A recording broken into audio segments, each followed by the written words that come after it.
The air inside the Hollow Hill mansion grew colder, heavier. The friends stood frozen in the living room, their flashlights trembling in their hands. Above them, the breathing continued, slow, heavy, labored. And then, silence. For a moment, the storm outside felt quieter than the house itself, until a single long creak split the silence apart, a door upstairs opening on its own. The sound lingered, echoing through the walls like a warning. But curiosity, stronger than fear, began to pull them forward. They made their way to the staircase. Each step groaned under their weight, threatening to snap in half. Shadows stretched like claws across the walls, moving with the flickering beams of their lights. At the end of the hallway, the door stood open, as though it had been waiting for them. Inside, dust coated the air, clinging to every breath. It was a child's bedroom, left untouched by time. Toys were scattered across the floor, frozen in play. A small bed, its sheets torn and yellowed with age. And in the far corner, a tall mirror, cracked from top to bottom. The friends stepped inside.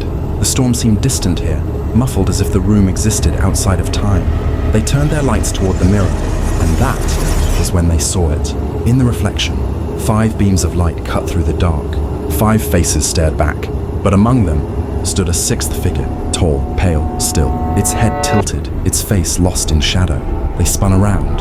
The room was empty, but when they looked back at the mirror, the figure was still there, closer this time. The air turned icy. The glass shivered as though something pressed against it from the other side.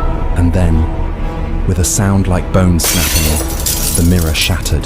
Fragments rained down onto the floor, and one of the friends collapsed, screaming. The others rushed to him, but he clawed at the floorboards, his eyes wild with terror.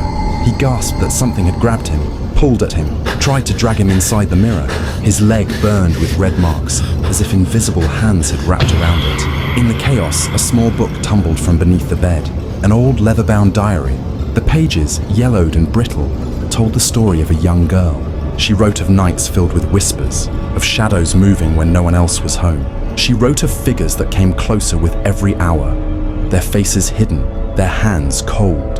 Her final entry was short, and it chilled them more than anything else. It read, "If they find you, don't look at their faces."